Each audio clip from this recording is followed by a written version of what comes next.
Hello and welcome back to A Better World. This is your host Mitchell J. Rabin, and we're very glad you're joining us again today. Today we're going to be seated with a very interesting gentleman named Garnett Dupuis, who is one of the designers of the Universal Energetic Balancing Program.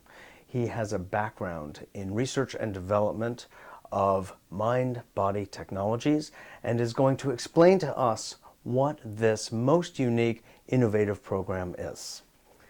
Garnett, thanks so much for being on the show. Mitchell, thank you very much. Absolutely. In short, if you could give us a description, what is Universal Energetic Balancing? The Universal Energy Balancing Program, or the UEB, is a process that uses advanced computer technology. This process sets in motion solutions to the challenges, to the problems that we're experiencing right now. What is UEB? Didn't we already do that? Good question. Oh, wait, I'm sorry. I stopped. You'll Answer it. Okay, yeah, there you If go. there's any luck at all. Yes, exactly. Okay, love. Taping. Oh, we're taping. Thanks. Duct tape, probably. The only way to curb you two.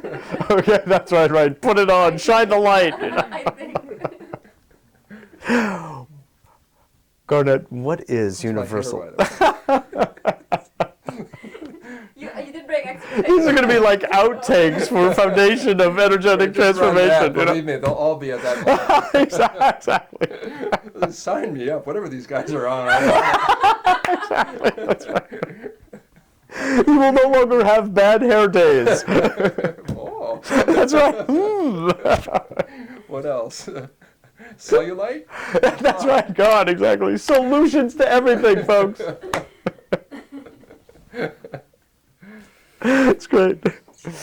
What is Universal Energetic Balancing, Garnett? The Universal Energy Balancing Program, or the UEB, is a process that uses advanced computer technology. This process sets in motion solutions to the mind, the energy, and the body. You can think challenges or problems, but what hurts gets helped. On all levels? On absolutely all levels. If you understand, the Universal Energy Balancing Program deals fundamentally at a subtle information level. And information is in every aspect of our being. Wonderful. Now, what does it do? How does it do it? How does it do it? It does it the way that nature does it. That's the first thing to understand. The UEB is not anything that is unnatural. It is something that behaves according to the world that we see around us. It focuses the behavior. It brings us into a more direct excitation, a more direct connection with the information that we need for the solutions. So how does it do it? It does it the way that you're alive right now. It helps you stay alive better. And it uses computer technology in order to affect this? Yeah, absolutely. Every process uses some kind of support, and the support for the UEB is the computer technology. The computer technology is not the UEB. The UEB uses the advantages of this technology for the process. Wonderful. And if one were to use it, why would they use it? I think a person uses the UEB because fundamentally, I think every being of every type wants less suffering and more freedom, more pleasure, more fun. And the person would use the UEB because they want both of that. They want to have less suffering and they want to have more enjoyment. And UEB supports that, The UEB, facilitates that. Absolutely, the UEB supports that because what we need help. And the help that the UEB gives, although subtle, is potent. And it helps you connect with the solution process. That's the most important thing that I can say, that what we need is solutions, regardless of what problems you think you have. Now, as a result, Garnett, are you having more pleasure and more fun right now? At this very moment, I'm having a great deal of fun. And I can honestly say, and honesty is important to me, that from the very time, I could even say moment, that I was introduced into the program, because I'm also enjoying its benefits, I can say that at that time I felt a real and distinguishable change. And the change is hard to define, just like a good joke, you have to experience it. But it's something that to this day I feel the effects of. Every person will feel the effects in their own way, but I still recognize mine. That's wonderful. Now, what do you think, along that same line, someone who knows nothing about this kind of system could reasonably expect in their own lives? I think that they could expect that things will change. That's the first thing. Things will change. Of course, things always do. But in this case, they would notice that things would change in such a way that they would find perhaps where there was a wall, there's now a door. Whether they choose to go through the door is still up to them. Beautiful. Thank you. You're welcome. That's fabulous, love. That was great. That was great. And Cool. it's so Is in terms of energetics is true, but it's only a partial truth. Yes. 5 times a Thank second you. to kiss, 5 times a second to Exactly. hit. Same frequency, Exactly. different information. Okay. That's really useful. Okay? Yep. So in the same way that we've overly generalized and inappropriately used the word energy, even equating Very chi true. with energy, which is missing a huge piece of the pie, is also overusing in a kind of a pseudo-scientific, Sure. pseudo-tech term. Sure. It's all, it's frequencies. We're sending frequencies here. Sure. Sure. Yes, but that's a very small part of the picture. Exactly. So Exactly. and that's the thing that Okay, thank the, you. the That's UEB very useful. is not sending frequencies because if you try to measure them, you won't measure where are the frequencies. How about vibratory rate? Vibratory rate is also frequency. That's frequency by definition is the rate of vibration or oscillation. Oh, okay. See, that's the thing that you have to, when you move into the informational realm, you recognize that you're within a different set of characteristics. So, Yeah. in the same way that we had to loosen our interpretation of physical processes when in the 1800s we discovered chemical dynamics. Come the 1900s, the last century, we had to be even looser when we had the energetic appreciations of the chemical behaviors. So, now let's appreciate the fact that these molecules have an energetic characteristic with different sets of behaviors. Now we have to loosen our constraints on the interpretation of energy because we're looking at the informational. The information is all based on the dynamics of relationship. The means of relationship is the energy, and the manifestation of the relationship is the substance. But the relationship purely, and maybe in a Platonic sense, in that ideal, is the informational. That's why it informs. It brings into form. What is information? Right now we lack definition because we even have a confused appreciation of what is energy. The most we can say in physical scientific terms is that energy is the capacity to do work. But if you look at the deeper appreciations of energy from Oriental tradition and the concept of chi, chi is misunderstood and mistranslated as energy. This comes from the time when the French were getting all the information. The missionaries. The missionaries, the Jesuits, and the Franciscans, and Henri Bergson, philosopher, and then his élan vital, the vitalist movement, the énergie, right, and that concept. But if you look deeply into Qi, you see that, especially before the Neo-Confucians, that the Qi conveyed meaning about 4 different realms or something. One was informational. One is, as we would call it these days, energetic. One was what we would call functional dynamics, functions.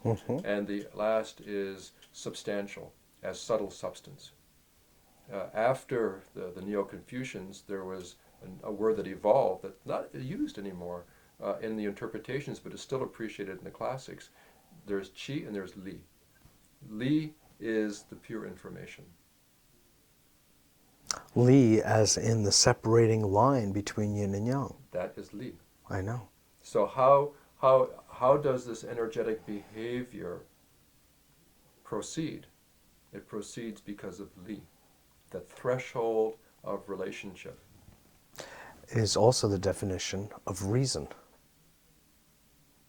In the highest order, this is the beauty of it, is that the crux of the Western philosophical debate that has never been resolved with Plato and Aristotle to this day is that issue of what constitutes reason. Mm-hmm. And what is the reason? Uh-huh. Why does it happen? Right. That also. When I used the word just now, as it was translated for me by my former Taiji teacher, who was also a Chinese scholar, a sinologist, that Li, standing between yin and yang, balanced the elements, heart-mind, and as a result, gave you proper thinking, if you will, from the place it really comes from.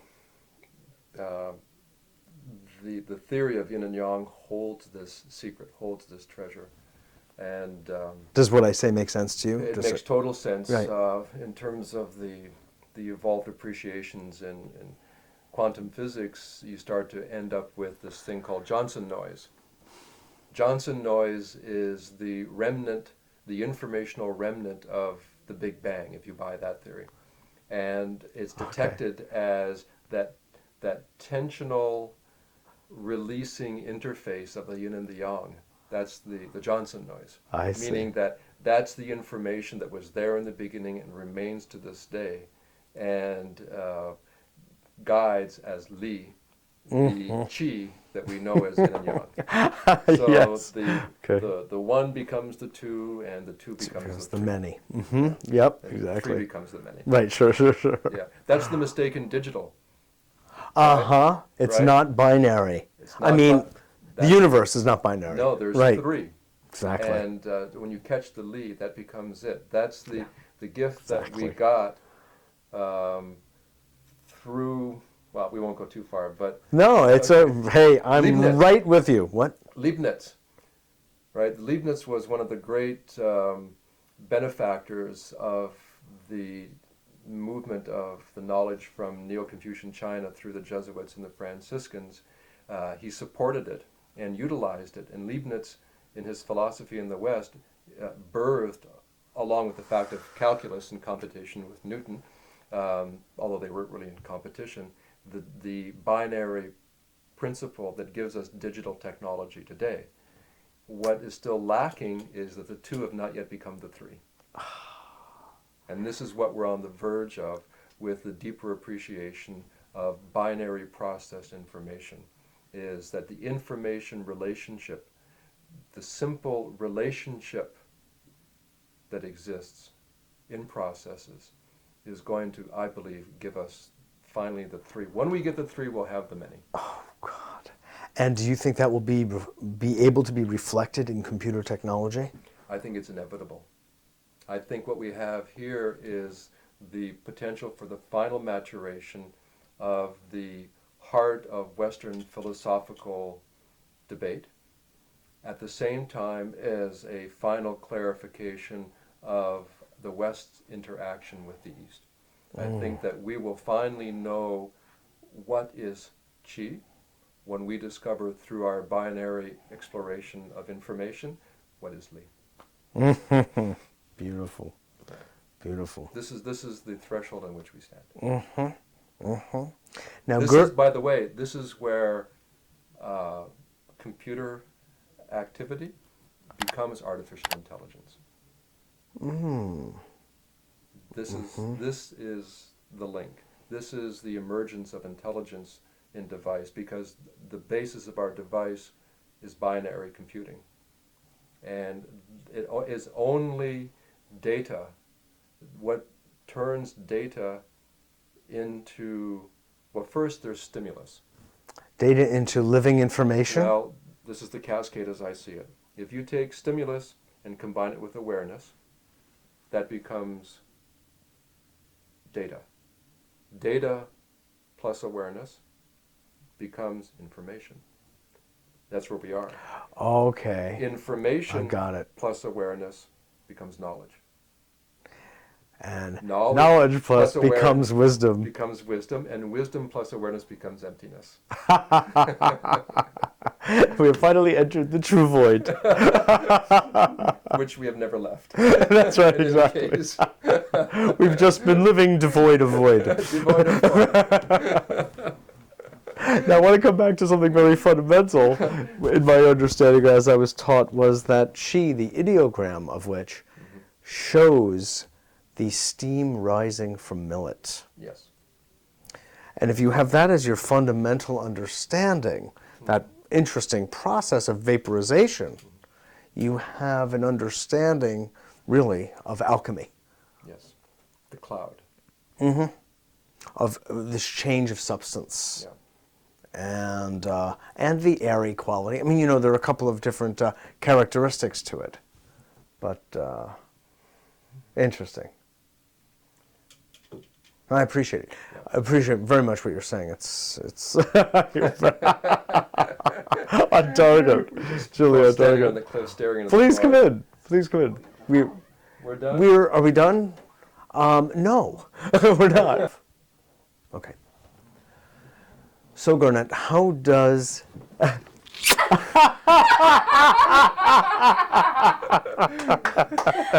So it makes you feel more romantic. Je ne sais quoi. Just thought I'd Makes you love everybody. just pop a little balloon there for a second. Exactly. A little Sufi moment. Exactly. A koan, I think. You know. Oh, come on, do it again.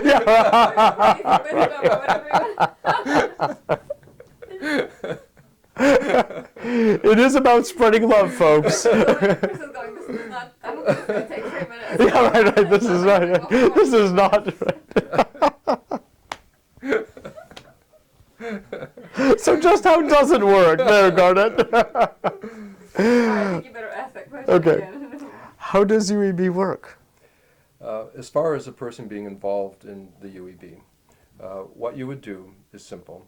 You would give us some information about yourself, your name and birth date and so on, and very importantly, you'd give us a photograph. That photograph is used as part of the link. It links the information experience that we'll call you, everything that you are, all that you're experiencing, with the information dynamics in the UEB process. The UEB process works in all actually, mind, energy, and body areas. So we have in the UEB processes that are linked to herbs, to energetic applications in relation to flower essences.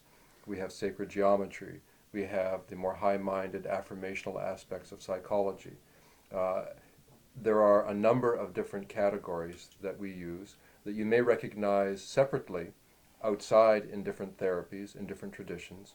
These have been evaluated and harvested, and in our own best way included in the UEB process. And the UEB process itself is actually a software program. It's a software program, that's true. The software program, as you know, if you have a floppy, is nothing but data on a medium. When you put that with the computer, that data turns into information. So it's really an information process. Don't mistake the mechanism with what it is. When you're involved, it's going to be 24 hours a day, 7 days a week. Essentially, it never stops.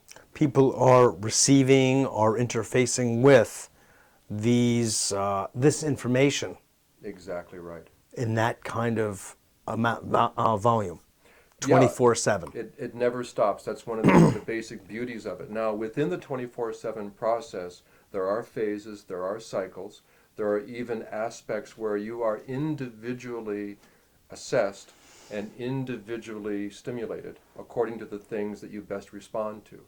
So it is both a general process, but it's also a specific process. That quality makes it highly adaptive. It means that what your needs are met. They're met in two ways. One is they're met because you accept what it is that you need. In the same way that if you go shopping and you need a sweater, you'll take the sweater. If you don't need a coat, you don't take the coat. The information comes to us in such a way that the organism, in its wisdom, responds to what it needs. The other is that we have cycles that continuously come in and out automatically, where you're given a specific set of choices, and we work at measuring your reaction to those choices, and then those choices are given to you singly. So it's both a continuous process as well as a focused process. It works both with the group as well as with the individual. Is it fair to say that it is sort of like a prayer wheel that is activated constantly? The answer to that is yes, but we all have to appreciate that different people understand the word prayer in different ways. It is something that prayer accesses, but it is not prayer per se. What makes prayer work makes many things work in nature, and the UEB takes advantage of that broader dynamic that is something in common with prayer. So don't mistake that it is prayer. What makes prayer important also makes the UEB important. How would you describe that thing? What is that thing? Beneath prayer or of prayer that makes it important? I think what it is we have to give words to it, right? So I don't know what words we have that are really close, but Is it an intention? I think the most important intention that we can recognize in nature or in life, we could call compassion. Right? Compassion is the willingness to help when someone needs help. That's compassion. And that willingness and that ability to recognize when there is a need and to cooperate in satisfying that need, sensing where there may be a problem or a challenge, and acting towards the solution is how it works. And that's how life works, because I look sometimes, it's so easy to destroy, but so difficult to create. You can build a building and it takes months or years, but you can destroy that building in an instant. It must be that the capacity to create is so much greater. There is such a tremendous, I think, compassion inherent to life. That compassion, I believe, is the it that at the heart makes the UEB work. Spoken like a true Buddhist. Thank you. And what, Garnett, can people expect to experience, let's say, in their own bodies, in their own body minds, upon participating in the UEB? Okay. I think a consideration there is expect. The answer is I don't know. And expectation is something that we have built into us as hope, but we also have to be open. I think what you can expect is you can expect that the interest and the capacity to experience solutions is going to increase. For example, you may find that you have a new enhanced mental clarity, that you're able to think, to reflect, to observe, to appreciate in a new and better way. That's possible. You may experience that psychologically and emotionally, that you're more open, more flexible, in some sense more courageous, willing to be having the experience that you are in fact having, but to be open to knowing more of its depth and more of its importance. I think it's entirely possible that you would find that on a deep level, that your body seems to know more about how to behave, how to react, that you may recognize more clearly that a certain food doesn't fit you, as opposed to your body not responding to the food anymore. If certain foods don't fit, the UEB is not going to make your body not react. It'll make you more sensitive, I believe, to recognizing, oh, this food doesn't fit. Or if I need more rest, that I should take the rest. I think in that way it follows nature, meaning that you can't go against nature. If you go against nature, you'll always lose. So I think that the UEB helps us be, and the word is well used, but truly in more harmony. That when it's time to eat, you eat. When it's time to drink, you drink. When it's time to laugh, you laugh, cry when it's sad, and sleep when you're tired. You can't go against nature and not expect to experience the evidence of the fact that you're going against nature. So the Yes. UEB won't make the symptoms go away if there's a problem. It'll help you detect the ways to not have the problem. And that's a very important thing, is that it helps you, I think, be original, creative, and authentic. And you can't lie to your body and get away with it. Beautiful. Now, there are other functions, you could say, that the UEB helps to bring forth, facilitates Yes. in people. Yes. And how would you describe those on even the physical plane? Well, straightforwardly, there are people that have complaints that they may categorize as a disease. A label's been put on it, and it may be an accurate label. What they find is that they feel better, that they have less pain, that things that didn't work seem to work better. And in that sense, I guess you could say that they may experience what some people might call cure, what some people might call spontaneous remission, what some people might call, great, it's gone. But there are certainly people that experience overt, easily identified physical benefits. Who will experience that is honestly unpredictable, because life is complex. But it gives a person increased, honest advantage in feeling and being better. So there have been reports of any kind of different numbers of healing or types of healing, be it emotional, psychological, and physical along the way. Absolutely. Every story must tell itself, but we receive constant information and personal testimonials and phone calls and emails and all these kinds of things of people saying exactly that to us. So after all is said and done, it supports the very life process itself. I believe that the UEB is an expression of what makes life work. If you're looking to feel and be better, that the UEB uses what nature has to supply us. Now you ask, how has universal energy balancing affected people's lives? Well, to answer that question, we have asked Patty to come to speak with us. She is a nutritionist, and she has been experiencing the universal energy balancing for a while in herself and in some of her clients. She'll be speaking with us about that right now. Patty, welcome. Welcome, thank you. You're most welcome. How is it that you have experienced the UEB inside your clients, first of all? You have one that had an exceptional experience that you were telling me about before. Well, I had a client who was having some trouble physically. She had been through a series of doctor visits and been on some different drugs, and nothing seemed to be helping her, and she had a serious diagnosis with her bladder. And within 2 weeks after her being on the system, the bladder pain had cleared up.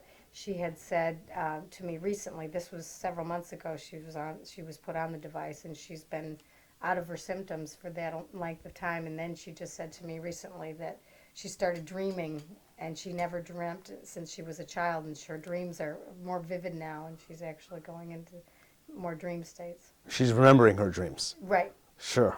Wow, that's fabulous. And the bladder problem disorder has cleared up. Yes. And it has remained cleared up. Yes. Wow. And for yourself? Well, the day that I was put into the system, the minute I was put into the system, I was there, and I could feel a sensation in my head that was very dramatic. And I had had several head injuries, and one was a car accident where I had hit my head on the same spot where I felt this sensation within seconds of being put on. And then the memory had come right after that about the car accident. And I'm not one to imagine pain or things like that. It just was very evident that it was very clear. Uh-huh. And you also had described to me about going through a fever experience, like a detoxification. Yes, about a week and a half ago, I was ill, and I hadn't been ill as an adult with a fever in my whole adult life. So it was very dramatic. And as I laid on the couch, I said, "This feels like I did when I was a kid." And then after that, 4 days later, I felt better than I have in probably my whole adult life. Awesome. I've been traveling and going places, and I noticed from the months in between of being on the unit and that illness that I had much more endurance, much more stamina, much more mental energy. Beautiful. Thank you.